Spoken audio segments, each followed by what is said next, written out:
Good morning, everyone, and thank you for joining the India Consumer Trends 2026 Opportunities for U.S. Food and Agricultural Exports. I'm Chloe Mesh, Director of Programs at WUSATA, the Western U.S. Agricultural Trade Association. I wanted to go over a few housekeeping notes before we begin our webinar. Today's webinar will be recorded, and we will email you the recording link from our YouTube page within the next few days. You'll remain muted during the entire presentation, but please submit any questions you have through the Q&A feature or the chat. And we'll make sure to address any questions during our dedicated Q&A session at the end and follow up by email on what we don't cover. If you would like to see your question out loud, there will be an opportunity for you to use the Request a Live Call in button, where you can raise your hand and enter the queue to ask questions live. And we are using our new Riverside platform, and we hope that you enjoy. All right, so I am pleased to introduce Adam Hollowell from Bryant Christie, who will be presenting on today's webinar. This webinar helps Western U.S. exporters, growers, packers, processors, and food marketers understand evolving consumer trends in India and the opportunities they create for U.S. food and agricultural products. This session examines how shifting demographics, rising incomes, health awareness, and retail modernization are reshaping India's food market. Attendees will gain practical insights into high-growth categories, regional differences, modern retail, and e-commerce trends, and how to tailor products, pricing, and marketing strategies for successful market entry. Well, with further ado, I will pass it on to Adam. Great. Thank you, Chloe. Well, good morning, everyone, and welcome. Thank you for joining us today for India Consumer Trends 2026, Opportunities for U.S. Food and Agricultural Exporters. As Chloe mentioned, my name is Adam Hollowell, and I'm the Senior Trade Policy Specialist at Bryant Christie. I'm joined today by Shiven Khanna from I2I Consulting, who brings a wealth of on-the-ground market experience from India. This session is designed for U.S. growers, processors, and food companies looking to better understand how consumer demand in India is evolving and what that means for export opportunities in 2026. We'll start by setting the stage with key consumer and market trends, who the Indian consumer is, how preferences are changing, and which food and agricultural categories are seeing the strongest demand. We'll also touch on retail channels and how regional differences influence consumption in India. And at the end of the session, Shiven will provide some market insights and practical observations from working directly in the Indian market, tying these to real-world experience. And as mentioned, we'll have some time at the end for questions. So today's session is structured to give you a clear, practical understanding of India's food and agricultural market in 2026, starting with the big picture and then narrowing into specific opportunity areas. We'll begin with an overview of India's consumer landscape, looking at key demographic, income, and urbanization trends that are shaping food demand. From there, we'll explore how health awareness, lifestyle changes, and evolving food preferences are influencing what consumers are buying in India. We'll then highlight how high potential product categories where U.S. food and agricultural exporters are seeing the strongest opportunities, followed by a look at how consumption patterns differ across regions of India. Next, we'll review the main retail channels and how these shape demand for imported products, and we'll wrap everything up with market insights from Shiven, as I mentioned. Okay, so let's kick things off with a look at India's consumer landscape, which will really set the scene for the rest of the presentation. The first thing to say is that India is a large country, 1.4 billion consumers. It's also a very young country, with a median age of approximately 28. And what this means is long-term growth in consumption in India, with young consumers driving purchasing trends and tastes. The second thing to note is the rapid pace of urbanization, which is also shaping consumer trends, with increasing focus on speed, convenience, consistency, and quality through both traditional and non-traditional retail and e-commerce channels. A third key factor is India's growing middle and upper class, which is driving diversification in consumption patterns, with greater exposure to new packaged, branded, and premium food products, including imported products that typically have a higher price point. Finally, growing income is widening consumption gaps across different regions and cities, creating both mass market demand, but also high-value niche opportunities for US exporters. Now, one of the fascinating things about India is that it's very different to other markets in Asia, because consumption growth is driven primarily by population size and rising incomes, rather than export-led manufacturing. India's consumer base is highly fragmented, with significant variation in income levels, tastes, and purchasing behavior across regions and cities. Food choices are also shaped by deeply rooted religious, cultural, and dietary preferences. And this creates a lot of opportunities for imported products, but also some challenges that might limit or shape the way a product is positioned in the market. Now, as a result of all of these factors, market entry in India often takes more time and requires really localized approaches and multiple channels, rather than a single uniform strategy. Now, it's India's expanding middle class that is really the powerhouse, driving demand for packaged, branded, and value-added products far beyond the basic staples. Affluent urban consumers often act as early adopters, shaping demand for premium, imported, and specialty foods. Purchasing decisions are increasingly influenced by food safety, health considerations, and trust in brands, especially as middle-class consumers move away from consuming products in a traditional home setting. With rising incomes comes more global exposure through social media channels or by travel, all of which shapes middle-class consumer trends.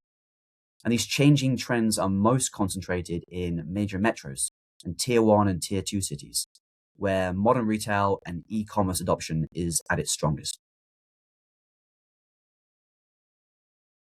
So we've set the scene a little on the consumer landscape in India.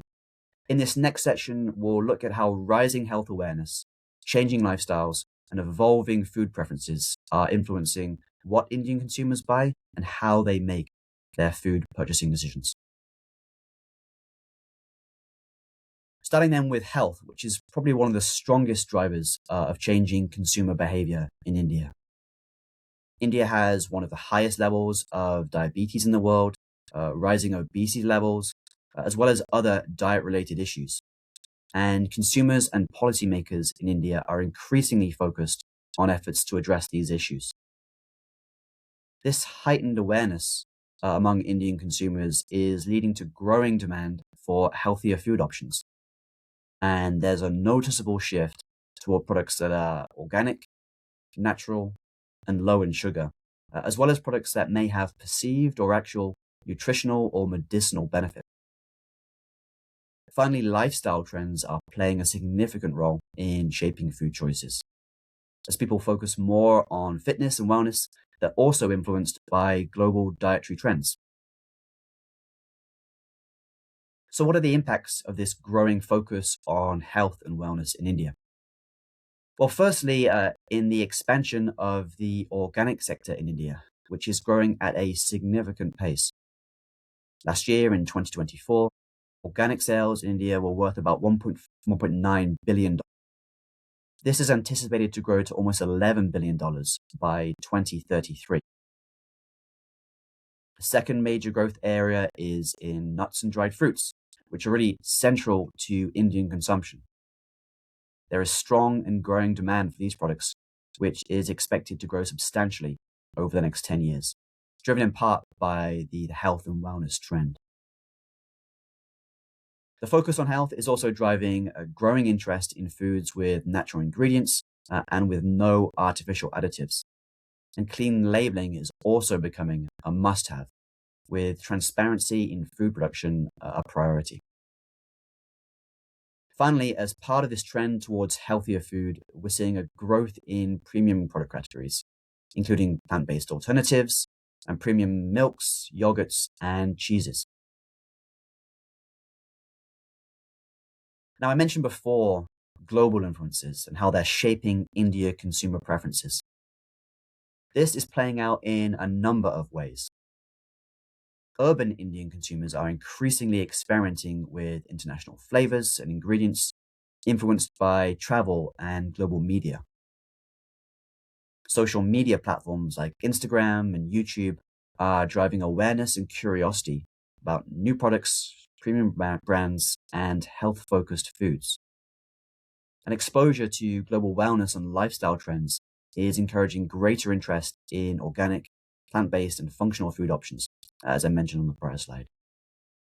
These influences are most visible among urban, digitally connected, young Indian consumers who tend to adopt new foods, flavors, and eating habits much more quickly than that of the broader Indian population. So we've covered some of the broader drivers in changing consumer behavior in India. But it's really important not to get caught up in the bigger picture trends. India is not a single uniform market, and food consumption patterns in India vary significantly by region. In this next section, we'll highlight how regional differences, dietary preferences, and cultural habits continue to influence demand for different food and agricultural products across India. We'll start with a little geography lesson. India is not only vast in terms of its population, but also in terms of its geography, comprising several different regions, each with its own unique cultural and dietary traditions. In North India, the cuisine is primarily based on wheat staples and a dairy-rich diet, with a notable consumption of dried fruits and nuts. These ingredients are essential both for everyday meals, but also for festive celebrations.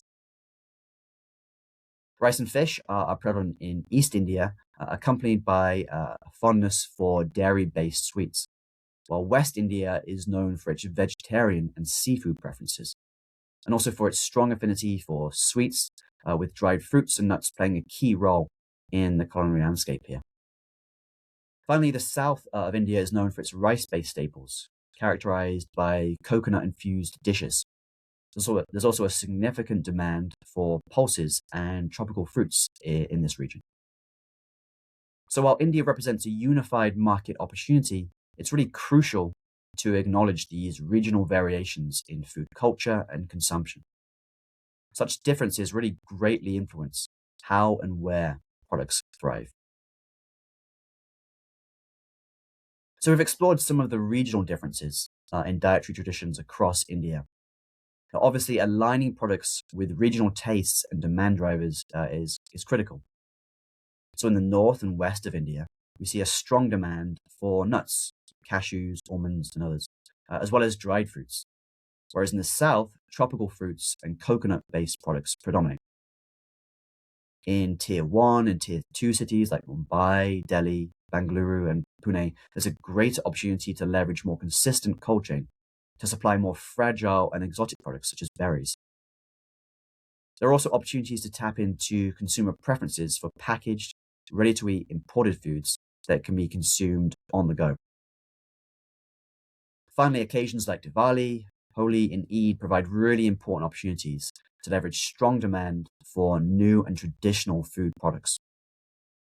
One example might be seasonal gift packs that include nuts, dried fruits, or other premium foods, all of which play a key role in festive gift giving. Okay, so in this next section, we'll highlight food and agricultural product categories that are seeing the strongest demand growth in India and where opportunities are emerging for US exporters. Probably the most obvious category that is seeing strong demand is nuts and dried fruits. These products hold a unique position in Indian food consumption because of their deep cultural and religious significance. They're really integral to festivals, weddings, and religious occasions, and are widely used in premium gifting. As a result, demand spikes seasonally around India's festive calendar. Beyond celebrations, these products are also increasingly consumed as everyday snacks, particularly among urban and higher income households. They're perceived as natural, nutritious, and suitable for health conscious and younger consumers. Imported nuts and dried fruits are particularly well positioned to benefit from the popularity of the sector because they're often viewed as higher quality and more premium. And they also have good visibility through modern retail, specialty stores, and e-commerce platforms. From a trade perspective, the US is by far the largest supplier of nuts to India, with exports totaling about $1.1 billion last year, which is about a 30% market share. The US is also a growing supplier of dried fruits, ranking fourth overall, with a significant increase in export values from 2023. If we then turn to fresh produce, one of the challenges here has traditionally been the limitation of cold chain across India. And while that does remain a barrier, things are changing, especially in India's urban centers. As cold chain becomes more consistent, imported fresh produce has a strong value proposition, given the association of imported products with higher and more consistent quality and food safety standards. Imports are also important for filling seasonal gaps in domestic supply, and counter-seasonal availability supports demand from modern retail, as well as food service and hospitality, especially for fruits that are not produced locally year-round. Now, if you look at sales of imported fresh produce, these are typically concentrated in metro and tier 1 cities, where modern retail and e-commerce channels are most developed. Hotels, restaurants, and cafes all play a key role in this demand. I mentioned cold chain, and while infrastructure across India is improving, it remains uneven and continues to shape where imports can succeed. From a trade perspective, the US main fresh produce exports to India include apples, pears, grapes, and cherries. And the US is currently the fifth largest supplier with a roughly 10% market share. More broadly, access for US fresh fruit and vegetables remains limited due to strong domestic supply, high tariffs, but also SPS-related barriers. Food service in India is another sector that's growing quickly, driving demand for consistent and standardized dairy ingredients, which are used in bakeries, Western-style foods, beverages, and desserts. Imported dairy ingredients are valued for their reliable quality, predictable fat and protein content, and shelf stability, especially where domestic supply can be price volatile or inconsistent. Again, demand is typically concentrated in metro and tier 1 cities and among organized food service chains, with imports typically entering through ingredient suppliers rather than consumer retail.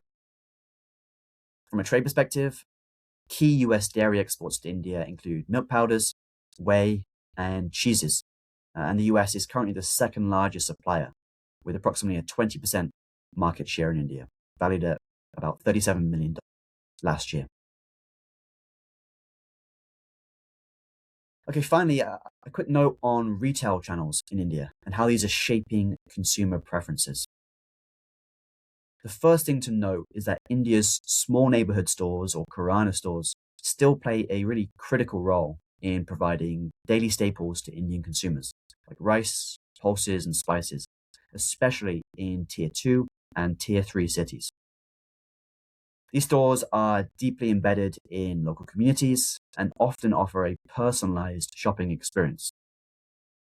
In contrast, in bigger cities, supermarkets, hypermarkets, and specialty stores are becoming much more popular, especially for premium and imported products. They're not just retail spaces, but also platforms for consumer education and product discovery. And these modern trade channels create opportunities for trial and sampling, which are really key in introducing new imported products to Indian consumers who may not be familiar with them. Finally, it's worth noting how these modern retail formats drive awareness and engagement through in-store promotions, really allowing consumers to explore and understand the value of health-focused and imported foods. This strategy is essential for fostering trust and encouraging product adoption in India. Okay, I've covered a lot of ground there. I'd like to close out today's session by handing over to Shivam from I2I, who can provide some practical market insights from his and his firm's on-the-ground experience in India. And with that, I'll hand over to Shivam. Over to you. Thank you, Adam. Thank you so much. I think this was really insightful. Good morning to everyone, and I'm Shivain Khanna with WUSATA India, and I'm going to take you through a little bit of the India market and some of the insights that we're seeing in the market. Perfect. So let's dive straight in. I think Adam, you touched upon these points, but I'll just quickly, discuss India. We are the fastest growing major economy in the world. We're growing at 7.3% per annum, and the growth is anchored by domestic demand. So the market is based on domestic consumption that is taking place. We are 18% of the world population and a very young economy where 65% of our population is below the age of 35 years of age. So we're seeing that these millennials or the younger generation is shaping how India is consuming today. We're also seeing a rise in disposable income, urbanization, and organized retail. And specifically, when I talk about organized retail, I think quick commerce, which is delivery within 10 to 15 minutes at your doorstep. That is something that's really shaping or reshaping the food consumption. We are seeing a demand for premium, differentiated, and aspirational products in the Indian market. Now, overall, there has been a structural shift in India's food consumption habits. There has been a transition from a price led to a value led consumption. So, if you would talk about, say, 10 years ago, all the India market cared about was the cheapest product. But today, what we are seeing is while we are price conscious, value, if the product is providing value to the customer, they are making that additional spend. There has been an increased focus on quality, safety, and functionality. And the customer is willing to pay more for a product that he trusts and that is beneficial for his or her health. Now, let's look at the new Indian consumer. When you're talking about the Indian market, majority of our population is the younger generation. So when we are looking at targeting the consumer, we need to target the younger generation. That's where the demand is going to come from. And of course, the middle class, which is 400 million plus middle class that India has. Now, this younger generation is exposed to international trends, to global food trends. They are now reading labels. Earlier, we were never aware of, what labels are to be read, or, never aware of what ingredients are going in our value-added products. But now with social media, with, different kind of commerce, we are seeing people are more and more, focused on reading the label and ensuring that what they're consuming is healthy and good for them. We're also seeing, strong influence on household purchase decisions beyond metros. So if I talk about the smaller tier 2 or tier 3 markets, we're seeing a lot of aspirational growth that is taking place in these markets. Now, health and wellness is no longer a niche in our market. I think a lot changed post COVID. Ingredients that are good for you are like, and you gave a perfect example, Adam, like nuts and dried fruits. We've seen a tremendous growth take place. At the moment, our nuts and dry fruit market is valued at over $6 billion. So we're seeing an increase in, not only functional value, but not indulgence alone. When I talk about health and wellness, uh, while everybody is looking for a healthy product, we need to make sure that the product uh, ticks the right mark for the taste buds as well, because India is also a taste conscious market. Now, looking at packaging format and convenient trend, market has moved. So what we suggest exporters is introduce of options which are smaller pack sizes to balance affordability and trial. What happens is an Indian consumer is always apprehensive about making the first spend. So it is always beneficial to have smaller packet sizes that can initiate initial trials.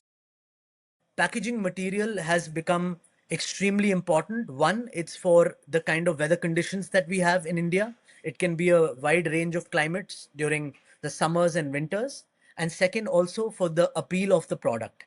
So we're seeing a lot of premium packaging that is there in the market. And of course, there is a huge demand for ready to eat and ready to consume products. Convenience has become key in our market. We're seeing a lot of dual income households, so everyone is busy, so they don't have time to prepare the product. Therefore, we are seeing convenience becoming king in the market.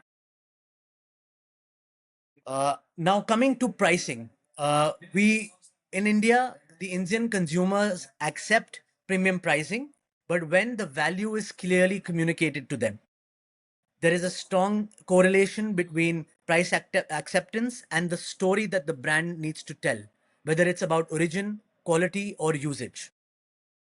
If you look at the short term, discounting works in our market, like any other market and retail option. But overall, if you want a long term growth, I think education is what we need to focus on. That can really drive the long term growth. Now, let me move to retail and e commerce very quickly. Uh, Here, I think the majority change that we're seeing is quick commerce. You have mobile applications of different quick commerce players. You place an order on your app, and the product is available at your doorstep within 10 to 15 minutes of placing the order. This is making the Indian consumer extremely lazy, but this has really transformed the way we are buying today. And also, this is beneficial for the exporter because it's leading to easier discoverability of products in our market. Now, another market that I'd like to just touch upon is the Indian wedding market. In a single season, which is from November to December, is the main season, we have over 4.8 million weddings. The total wedding economy is $72 billion. That compares with the GDP of some smaller countries. Now, what we're seeing is that if you have a product that can target the wedding market, whether it's the large caterers or it's the gifting market, like dry fruit and nuts, it is definitely a huge opportunity and a good opportunity to look at. Now, as I said, the consumption in our market is moving beyond the urban cities or the metros. Now, one channel that is making this possible and making the world a smaller place is social media. In smaller cities, people are consuming the same information or the same content that is being consumed in larger cities or globally. So this has really affected the demands coming in from these tier 2 and tier 3 cities.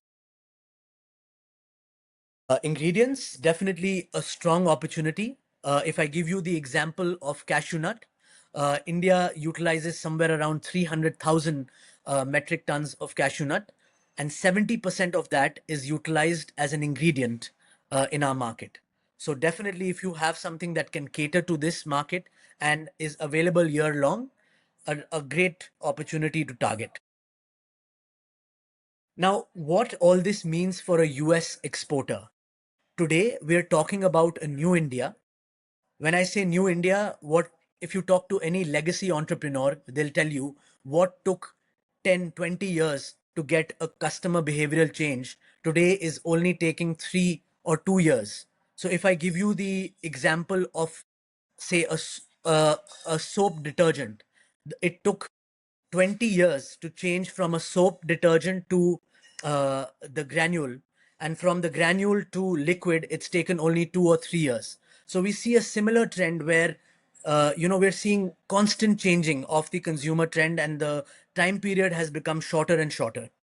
If you are looking at the India market, please have a clear go to market strategy or a route to market strategy. And that's where, we can help you out. And what we need to, as we enter the Indian market, we need to first decide on what states are we targeting, because India is like a continent with different countries in it. So we need to be very clear on which states would have the highest demand for that particular product. And it's all about relationships in our market. So exporters must think beyond shipment cycles and build that relationship, because in our market, relationship really do work. So, lessons from on-ground market engagement. One-time promotions does not convert into demand.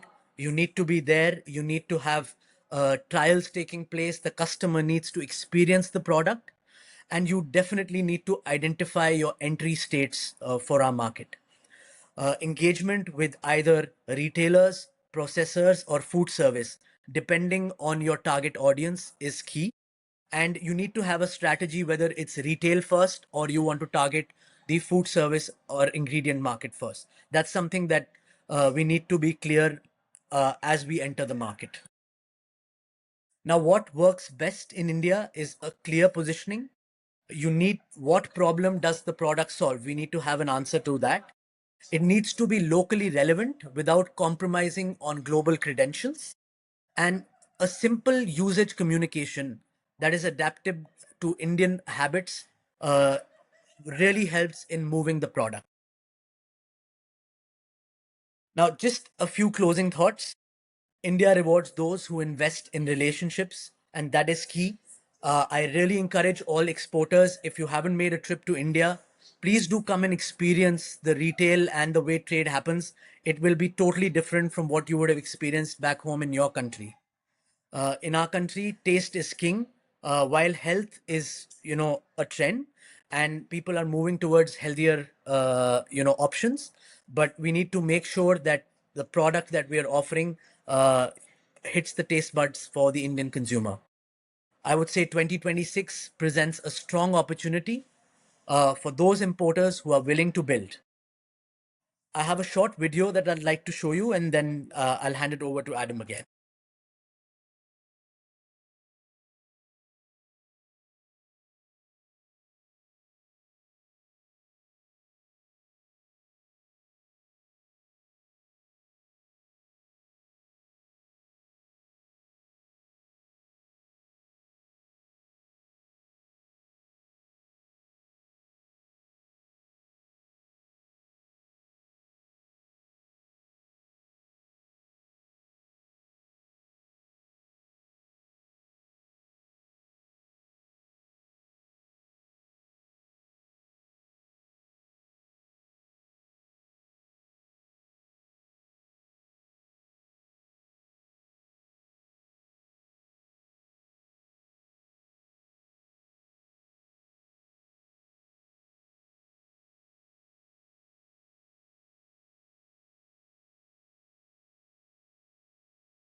Thank you. Great stuff. Thank you, Sharon. That was excellent. Really insightful. So we'll now turn to our question and answer section of the seminar. Welcome any questions from the attendees. Sharon clearly answered everyone's questions, which is Yeah. good to hear. Yes. It's you, Adam. Yeah. And of course, if you do have questions after, you can always reach out to us. All right. So for the upcoming WUSATA events, we do have a India dried fruit and nut inbound mission. This is going to be on February 23rd and 26th in New Mexico and Oregon. So if you are interested, this is on our website. And again, if you have any questions, you can always reach out to us directly on this mission.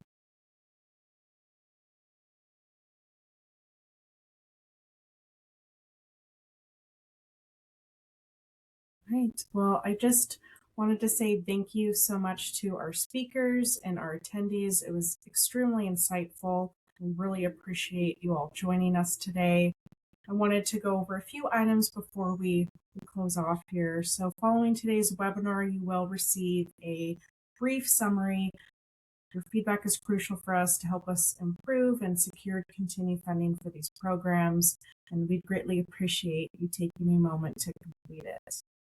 Again, thank you so much for joining us today, and we'll make sure to follow up with you via email with the recording and additional resources. I hope you all have a great day, and we look forward to supporting your export journey.